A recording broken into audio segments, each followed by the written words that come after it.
নমস্কার বন্ধুরা, নবদিগন্ত চ্যানেলের পক্ষ থেকে আপনাদের সকলকে জানাই স্বাগতম। তো বন্ধুরা, এই মুহূর্তে সবথেকে বড় বিগ ব্রেকিং নিউজ একটি সংবাদপত্রে কিন্তু প্রকাশিত হয়েছে যে আগামীকালকেই স্কুল সার্ভিস কমিশনের নয়া বিজ্ঞপ্তি প্রকাশ হতে পারে। আগামীকালকে আপনারা জানেন মাননীয় মুখ্যমন্ত্রীর সাথে কিন্তু নেতাজি ইন্ডোর স্টেডিয়ামে চাকরিহারা শিক্ষক অশিক্ষক কর্মীদের একটা মিটিং রয়েছে গুরুত্বপূর্ণ, এবং এই মিটিংয়ের পরেই কিন্তু নতুন করে একটি বিজ্ঞপ্তি জারি হতে পারে রাজ্যের তরফ থেকে। তো কি আপডেট উঠে আসছে এই নিয়ে, কারা কারা আবেদন করতে পারবেন, সকলে আবেদন করতে পারবেন নাকি যারা শুধুমাত্র সেই সময় পরীক্ষায় বসেছিলেন তারাই আবেদন করতে পারবেন, এ সম্পর্কে এসএসসি কি জানালো আমরা এই ভিডিওর মাধ্যমে বিস্তারিত তা কিন্তু জেনে নেব। তবে তার আগে বলি, যারা প্রথমবার চ্যানেলটি দেখছেন, যারা এখনও চ্যানেলটিকে সাবস্ক্রাইব করেনি, আপনারা অবশ্যই চ্যানেলটিকে সাবস্ক্রাইব করে দেবেন এই ধরনের আপডেট সবার আগে সর্বপ্রথমে পাওয়ার জন্য। তো চলুন আমরা মূল পর্বে ফিরে যাই এবং এই সম্পর্কে বিস্তারিত তথ্য জেনে নিই। তো বন্ধুরা, আপনারা দেখতেই পাচ্ছেন একটি সংবাদপত্র যেখানে কিন্তু পরিষ্কার বলা হচ্ছে কাল নয়া নিয়োগ বিজ্ঞপ্তির সম্ভাবনা।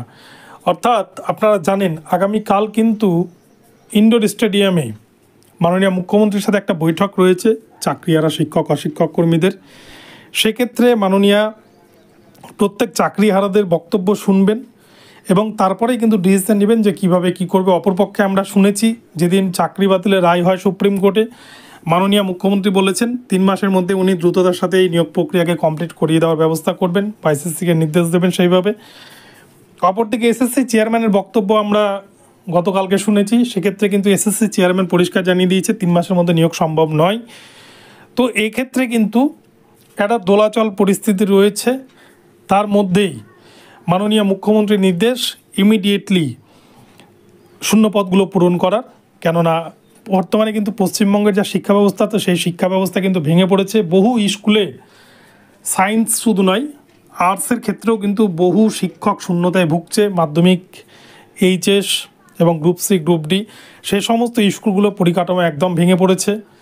এদিকে এইচএসের খাতা, মাধ্যমিকের খাতা নিয়েও কিন্তু একরকম সমস্যায় পড়েছে পশ্চিমবঙ্গ মধ্যশিক্ষা পর্ষদ এবং হায়ার সেকেন্ডারি কাউন্সিল। তো এই মতো অবস্থায় অতি দ্রুততার সাথে যাতে সমস্যাগুলো সমাধান করা যায় সেই জন্য কিন্তু মাননীয় মুখ্যমন্ত্রী তিনি বদ্ধপরিকর এবং তিনি কিন্তু চাকরিহারাদের পাশে আছেন, তিনি বারংবার বার্তা দিচ্ছেন। তো এই জায়গায় দাঁড়িয়ে কারা কারা আবেদন করতে পারবেন এটা নিয়ে কিন্তু একটা প্রশ্ন বারংবার উঠে আসছে।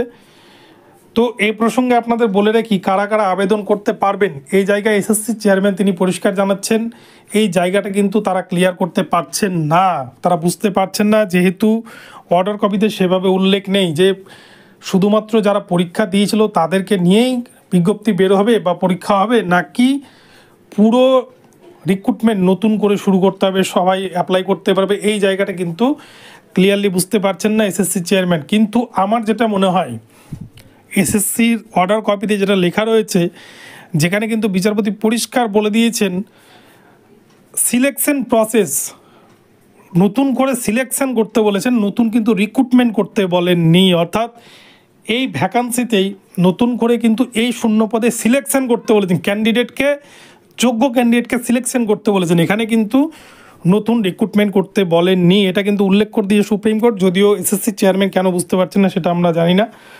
তো যাই হোক, এসএসসির তরফ থেকে জানানো হয়েছে এই বিষয়ে সুপ্রিম কোর্টের তরফ থেকে একটা ক্ল্যারিফিকেশনের মাধ্যমে তারা কিন্তু জেনে নেবে যে কি বলতে চেয়েছে সুপ্রিম কোর্ট।